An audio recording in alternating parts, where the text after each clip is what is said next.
தென்னாடுடைய சிவனை போற்றி எந்நாட்டவர்க்கும் இறைவாகும். அதியின் புகழுக்கோர் நெல்லிக்கனி, அவ்வையின் புகழுக்கோர் மூதுரை, வள்ளுவனின் புகழுக்கோர் திருக்குறள், திருவாசக மாணிக்க வாசகனின் புகழுக்கோர் திருவாசகம். அடியேன் புகழுக்கு இம்மேடை புகழ் தரும் மேடையாய் அமையட்டும் அவையோரின் கரவோசைகளோடு. இன்று நான் பேச எடுத்துக் கொண்டிருக்கும் தலைப்பு திருவாசகம். அவனருளாலே அவன் தாழ் வணங்கி நரியை பரியாக்கி விட்டதும் புட்டுக்கு மண் சுமந்து புறம்படிப்பட்டதும், நரியை பரியாக்கி விட்டதும் புட்டுக்கு மண் சுமந்து புறம்படிப்பட்டதும், இறைவன் இறங்கி வந்து எழுத்தாய் தொட்டதும், மனிதன் கடவுளுக்கு சொன்னதும் திருவாசகம்.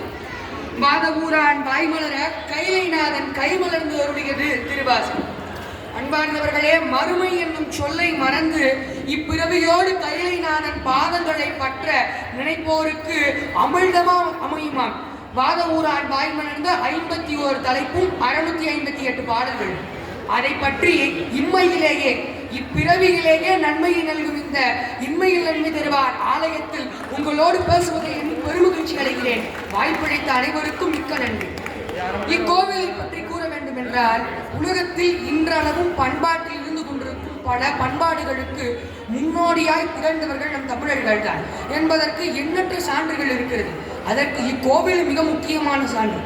இன்று பல அறிஞர்கள் செல்ஃப் அனாலிசிஸ், செல்ஃப் ரெஸ்பெக்ட் என்று நம்மை நாமே மதிக்க வேண்டும், நம்மை நாமே நம்ப வேண்டும், அப்பொழுதுதான் பிறர் நம்மை நம்புவார்கள் என நமக்கு கூறிக்கொண்டிருக்கிறார்கள். இதைத்தான் சுவாமி விவேகானந்தர் அழகாய் கூறுவார், talk to yourself once a day, otherwise you will miss a meeting of a great person in this world. நீ உன்னிடம் தினம் ஒரு முறை பேசிக்கொள், இல்லையே மிகச்சிறந்த நபரின் சந்திப்பை தினம் தினம் நீ இழந்து கொண்டே இருக்கிறாய் என்றார். அதுக்கும் இந்த கோவிலுக்கும் என்ன சம்பந்தம் கேட்டா, சிவன் தன்னைத்தானே வந்து தனக்கு போர் இன்னல் நேர்ந்த போது தன்னைத்தானே வந்து இவ்விடத்தில் அவர் வணங்கினார். அதனால் தான் இக்கோவில் இன்மையில் நன்மை தருவார் கோவில். இப்பிறவியிலேயே நாம் செய்த பாவத்தை அனைத்தையும் மன்னித்து இப்பிறவியிலேயே நமக்கு நன்மையை நல்கும் கோவில் இந்த இன்மை நன்மை தருவார். ஏன் இந்த கோவிலில் சிவன் அவனை வணங்கி கொண்டார்? மதுரை அரசாள்பவள் மீனாட்சி. மீனாட்சி அப்படின்ற சொல்லுக்கு மீன் போன்ற கண்ணுடையவள் அப்படின்றது பொருள். ஆனா சொல்லுக்கு இன்னொரு பொருளும் இருக்கு. பாண்டிய மன்னனான மலையத்வத மன்னனுக்கு பல காலமா குழந்தை இல்லை. அப்ப அடுத்து அவருக்கு பிறக்க போற வாரிசு தான் பாண்டிய கூடிய ஆட்சி பண்ண போற பெண். அப்ப சொக்கன்ட்ட வேண்டி ஒரு குழந்தை பிறக்குது. அக்குழந்தைக்கு மீன் கொடியை ஆட்சி செய்ய பிறந்தவள், மீன் இனத்தின் ஆட்சி. அதனால்தான் மீனாட்சி. மீனாட்சி சித்திரை மாதத்துல பட்டம் சூட்டிக்கிறாங்க. அதுக்கப்புறம் சுந்தரேஸ்வருடைய திருமணம் நடக்குது. அடுத்து சித்திரை, வைகாசி, ஆனி, ஆடி 4 மாதம் மீனாட்சியோட ஆட்சி மதுரையில் நடக்குது. அதன் பிறகு அவருடைய கணவனான சுந்தரேஸ்வரர் கைக்கு ஆட்சி மாறுது. அக்கால விதிமுறைப்படி எந்த மன்னன் முடிசூடுறானோ அவன் ஒரு இறைவனை ஆலயம் கட்டி வணங்க வேண்டும் அப்படின்றது அக்கால நியதிகள். அப்ப சிவன் அந்த இக்கட்டான நிலையில் தன்னைத்தானே தான் சிருஷ்டி என்பதை உணர்ந்து தன்னைத்தானே ஆலயம் கட்டி பணிந்ததுதான் இந்த ஆலயம் இன்மையில் நன்மை தருவார் ஆலயம். அந்த ஆலயத்தில் நின்று இன்னைக்கு சிவனுடைய சிறந்த பக்தர்கள் ஒருவரான மாணிக்க வாசகர் பற்றியும் அவர் அருளி நாம் அனைவரும் இன்றளவும் திகைத்து போய் நின்று கேட்டுக்கொண்டிருக்கும், பலரால் வியந்து கொண்டிருக்கும் திருவாசகத்தை பற்றியும் உங்களோடு பேசுவதில் பெருமகிழ்ச்சி அடைகிறேன். முதலில் திருவாசகத்தை கண்டு இன்றும் உலகளவில் அனைவருமே வியந்து கொண்டுதான் இருக்கிறார்கள். ஏன் அப்படி கூற வேண்டும் என்றால், மாணிக்க வாசக பெருமான் தன் வாயினால் கூறிக்கொண்டிருக்கும் ஒவ்வொரு வார்த்தையுமே அனைவரையும் பிரமிக்க செய்த வார்த்தைகள் என்றுதான் நாம் கூற வேண்டும். ஏன் அப்படி கூற வேண்டும் என்றால், திருவாசகத்தில் மொத்தம் 51 தலைப்புகள். சிவபுராணம் தொடங்கி அச்சோபதிகம் வர நமச்சிவாய வாழ்க நாதன் தாழ் வாழ்க இமைப்பொழுதும் என் நெஞ்சில் நீங்காதோ தாழ் வாழ்கன்னு ஆரம்பிச்சு அம்மை எனக்கு அருளியவாறு ஆர்ப்பருவார் அச்சோவா என அச்சோபதிகத்தில் முடிக்கிறார். இது திருவாசகத்தில் இருக்கும் 51 தலைப்புகளை நமக்கு எடுத்துக் குறைக்கிறது. மாணிக்க வாசக பெருமான் மத இன அனைத்தையும் தாண்டி தமிழ் மொழியை அனைவருக்கும் பரப்பியவர் என்றுதான் நாம் கூற வேண்டும். ஏன்னா அவர் தமிழின் முன்னோடி தான் கூற வேண்டும். கல்மனதை கரைக்கும் திருவாசகத்தை படித்து கரியாத மனமுண்டோ இருந்தால் என் கண்முன் கான் என்றார். திருவாசகத்துல மாணிக்க வாசகர் அழகா திருவெண்பாவில கூறியிருப்பார். என்ன சொல்லியிருக்கார்? உய்யும் வகை அறியேன்னு சொல்லியிருப்பார். செய்த பிழை அறியேன் சேவடியே கை தொழுதேன், உய்யும் வகையின் உயிர்ப்பறியேன் வையத்து இருந்த உரையும் மேல்மடுத்த என் சிந்தை கோத்தான் பெருந்துறையில் மேகபுரான் என நான் உய்யும் வகையே நான் அறியேன், எனக்கு தெரிந்தது சிவபுரான் மட்டும்தான் என்று கூறியிருக்கார்.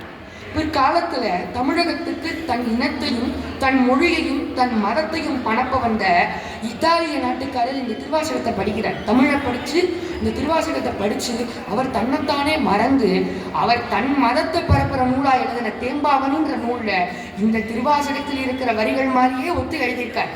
வீரமாமுனிவர் என்ற கான்ஸ்டாண்டினோப்பிள் தேம்பாவணி என்ற கிறிஸ்துவ பாடலை இதே போல் எழுதியிருக்கிறார். என்ன எழுதியிருக்கிறார்?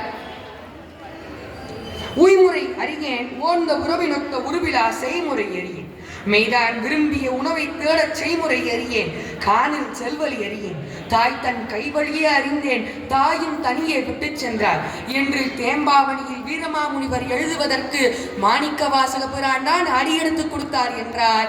மாணிக்க வாசகரின் சொற்கள் அனைத்தும் இனம் மத மொழி அனைத்தையும் கடந்தது என்பதற்கு இதைவிட வேறு என்ன சான்று வேண்டும்? அவையோரே தன் உய்யும் வகையே அறியேன் என்று இருவருமே கூறியிருக்கிறார். இனம் மதி மொழி இனத்தையும் இது கடந்தது என்பதற்கு இது சான்று. அது மட்டுமல்லாம நம்ம அனைவருமே என்ன வேண்டோம்? இறைவன்கிட்ட போய் எனக்கு அதை கொடு இதை கொடுன்னு வேண்டோம். அதே மாதிரி மாணிக்க வாசகரும் வேண்டார். எங்க வேண்டார்னா திருப்புலம்பல் அப்படின்ற இடத்துல வேண்டார். உற்றாரை யான் வேண்டேன் ஊர் வேண்டேன் பேர் வேண்டேன், உற்றாரை யான் வேண்டேன் ஊர் வேண்டேன் பேர் வேண்டேன், கற்றாரை யான் வேண்டேன் கற்பனவும் இனி வேண்டேன், குற்றாலத்து அமர்ந்துரையும் கூத்தா உன் குறைகளற்கே கற்றாவின் மனம் போல கசிந்திருக்கும் வேண்டுவனே என்றார். என்ன வேண்ட வேண்டும் என்றால், உன் அருள் எனக்கு கடைசி வரை பரிபூரணமாக இருந்தால் போதும், அது மட்டுமே எனக்கு போதும் என்று வேண்ட வேண்டுமா? எப்படி வேண்ட வேண்டும், யாரிடம் வேண்ட வேண்டும், எங்கு வேண்ட வேண்டும் என்பதை அக்காலத்திலே அழகாய் நம் அனைவருக்கும் எடுத்துரைத்தார். அவருடைய சிந்தனையை பாருங்களேன். நாம் அனைவரும் இப்பொழுது நான் உங்கள்கிட்ட இந்த இடத்துல உங்களுக்கு நல்லது நடந்ததுன்னு சொன்னாலும், இல்லை நீங்கள் என்கிட்ட விட முடியிறப்ப இனி உங்களுக்கு நல்லது நடந்ததுன்னு சொன்னால் என்ன கேட்போம்? எப்போ அந்த நல்லது நடக்கும் கேட்போம். அதே மாணிக்க வாசகரும் கேட்கிறார், சிவனை பார்த்து கேட்கிறார், எப்பொழுது என் பாவ கணக்கை அனைத்தையும் அரித்து நீ என்னை ஆட்கொள்வாய், அக்காலம் வேண்டி நான் காத்திருக்கிறேன் என்றார். பைநாட்பட அறவேற்கு நான் உமைப்பாக அத்தாய் மெய்நாள் தோறும் புரிகா வினைகா விளைப்பாதா சென்னாவலர் பரசும் புகழ்ந்த திருப்பெருந்துரை உரைவாய் என்னால் கழிந்தேன் என்னால் கழிந்தேன் என்னால் இருப்பான் இடியேனே என்றார். எப்பொழுது நீ என்னை ஆட்கொள்ளப் போகிறாயோ என அந்நாளை வேண்டி தினம் தினம் நான் உன் மறையை போற்றிக் கொண்டிருக்கிறேன் என்கிறார். அன்பார்ந்தவர்களே, நம் தமிழர் அனைவருக்குமே ஒரு பழக்கம் இருக்கு. கையில இருக்கிறத விட்டு அடுத்தவர் கையில இருக்கிறத நினைச்சு அது நல்லா இருக்கேன்னு நினைப்போம். நம்ம தமிழ்ல அறத்தையும் பொருளையும் பாடுற எத்தனையோ நல்ல நூட்கள் இருந்தாலும் நம் அனைவரும் அந்நியருடைய நூட்களை போய் அதுல இருக்கிற கருத்துக்களை பாராட்டுறோம். ஆமா, நீங்க நாட்டு நூட்கள்ல பல கருத்துக்கள் இருக்கு. ஆனா நம்ம திருவாசகத்திலும் திருக்குறளிலும் கூறப்பட்டிருக்கும் கருத்துக்கள் தான் அவர்கள் நூலில் கூறப்பட்டிருக்கும் கருத்துக்களுக்கு ஆணிவேராய் அமைந்தது என்றால் அது மிகையாகாது. இங்கிலீஷ் நாட்டிலேருந்து நம்ம இந்தியாவுக்கு தன் மொழியையும் தன் இனத்தையும் பரப்ப ஜியு போகிறார். இங்கே திருக்குறளையும் திருவாசகத்தையும் படித்து தன்னைத்தானே மறந்து தமிழுக்குள் திருவாசகத்திற்குள் திருக்குறளுக்குள் மூழ்கிட்டார். அங்கேருந்து அவர் அனுப்பிவிட்டவங்க எல்லாம், என்னப்பா நீ நம் மொழியையும் நம் இனத்தையும் பரப்பன்னு போனையே, இங்கே ஒரு தமிழ் நூலை வாசிச்சுட்டு இருக்கையே அப்படின்னு கேட்டாங்க. உடனே அதுக்கு அவர் அனைவரும் இவ்வுலகத்தில் இருக்கும் அனைவருமே இந்த திருவாசகத்தின் தொன்மையையும் சிறப்பையும் அறிய வேண்டும் நினைச்சு அவர் தன் பேனா மையத்தொட்டு எழுத ஆரம்பிக்கிறார். திருவாசகத்தை பற்றி தன்னைத்தானே மறந்து எழுத ஆரம்பிக்கிறார். இந்த இடத்துல நம் அனைவருமே புண்ணியம் செய்த வேண்டும். நாம் அனைவருமே இறைவனுக்கு நன்றி சொல்ல வேண்டும்.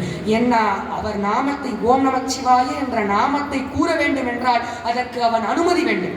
இந்த ஆலயத்திலே இந்த திருத்தலத்திலே நாம் அனைவரும் அமர்ந்திருக்கிறோம் என்றால் அதைத்தான் மாணிக்க வாசகர் அழகாய் சொன்னார். அவன் அருளாலே அவன் தாழ் வணங்கி என்றார். அவன் அருளிலேயே இவ்விடத்தில் நான் பேச முடியாது, அதை நீங்கள் கேட்க முடியாது. அந்த அருளை நமக்கு கொடுத்த இறைவனை நாம் அனைவரும் மனமாற பிரார்த்திக்க வேண்டும்.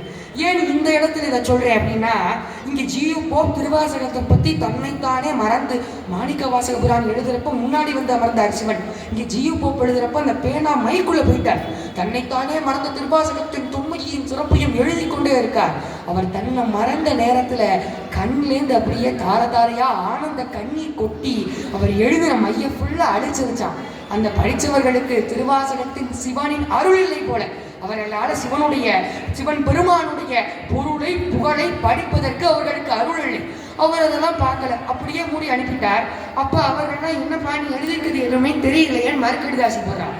அப்ப தமிழ் மொழியையும் சிவனையும் வணங்கி இதன் புகழ் உலகெங்கும் அறிய வேண்டும்னு ஜியு போப் சொன்னாரா. A book which can take the soul from each and everyone's heart in a single vision is none other than Thiruvasagam என்றாரா. ஒரு புத்தகத்தை பார்த்தவுடன், படித்தவுடன், கேட்டவுடன் மனிதனின் ஆன்மாவை அப்புத்தகத்தால் வெளியெடுக்க முடியும் என்றால் மாணிக்க வாசகபுரான் எழுதிய திருவாசகத்தை தவிர வேறு எந்த புத்தகமும் இல்லை என்று ஜிகிப்போம். பல புத்தகங்களை ஆராய்ந்தவர், திருக்குறளை ஆங்கில மொழியிலே மொழிபெயர்த்தவர் அவரே கூறினாராம். அப்படிப்பட்ட திருவாசகத்தை நாம் அனைவரும் கூறிக்கொண்டிருக்கிறோம் என்றால் அதற்கு நாம் ஒரு புண்ணியம் செய்துள்ளோம். தினம் தினம் அத்திருவாசகத்தை நம் நாவால் உச்சரிப்பதற்கே நாம் இறைவனிடம் நன்றி சொல்ல வேண்டும். திருவாசகத்தை உச்சரித்தால் நிச்சயம் நல்லது நடக்கும். எப்படி? மாணிக்க வாசகபுரான் பிறப்புடைய பெரிய அல்ல, சாதாரண மனிதனாக வாழ்ந்து வாழ்ந்து வாழ்ந்து மனிதன் படும் அனைத்து துன்பத்தையும் துயரத்தையும் பட்டு அதன் பிறகு சிவனால் ஆட்கொள்ளப்பட்டார். ஏன் திருவாசகம் சிறந்த நூல்னா, தொழுது தொழுது இறையடி பற்றியோர் மத்தியில் அழுது அழுதே இறையடி பற்றியவன் மாணிக்க வாசகன். அவர் எழுதியதனால் இந்த திருவாசகம் சிறப்பான நூல். ஏன் இப்படி கூறணும்னா, பாண்டியனுடைய ஒரு சிறந்த அமைச்சர். இதற்கு மேல் வாங்குவதற்கு வாழ்க்கையில் புகழே இல்லை. பாண்டிய மன்னனிடம் அனைத்து புகழையும் பெற்றுவிட்டார் மாணிக்க வாசகர். சிறந்த அமைச்சராக பாண்டிய மன்னன் நம்பும் ஒரே மனிதராக வாழ்கிறார். அவருக்கு அனைத்து செல்வமும் கிடைத்து விட்டது. அப்ப பாண்டிய மன்னன், நீங்க அரபியிலிருந்து வந்திருக்க பரிகளை வாங்கி வாருங்க அப்படின்னு மாணிக்க வாசகரை நம்பி ஒரு வேலை அனுப்புகிறார். இந்த இடத்துலதான் சிவன் மாணிக்க வாசகரை ஆட்கொள்ள ஆரம்பிக்கிறார். இந்த இடத்துலதான் சிவனின் திருவிளையாடல் மாணிக்க வாசகரின் வாழ்க்கையில் விளையாட தொடங்குகிறது. பரிவாங்க சென்று வனத்துக்கு போறார். வனம் ஃபுல்லா ஓம் நமச்சிவா ஓம் நமச்சிவான்ற நாமங்கள் தான் ஒழிக்குது. மாணிக்க வாசகருக்கு ஒரே கலக்கம், என்னப்பா நாட்டில் இல்லாத அளவுக்கு காட்டில் ஓம் நமச்சிவா நாமங்கள் ஒழிக்கிறதேன்னு. அப்ப சித்தர்களும் முனிவர்களும் மரத்துக்கடியில் ஒரு சிவனை வச்சு வழிபடுறதை பார்க்கிறார். அந்த இடத்துல அன்று உறங்கிய அவரின் சிந்தையில் வந்த சிவன், நீ என் சிறந்த பக்தனாகும் அனைத்து குறிக்களையும் வைத்திருக்கிறாய், நீ எனக்கு இவ்விடத்தில் ஓர் ஆலயம் கட்டு என்கிறார். இவ்விடத்தில் தான் இறைவனால் மாணிக்க வாசக பெருமான் ஆட்கொள்ளப்படுகிறார். அவர் கொண்டு வந்த செல்வத்தை அனைத்தையும் வைத்து சிவாலயம் கட்டிட்டார்.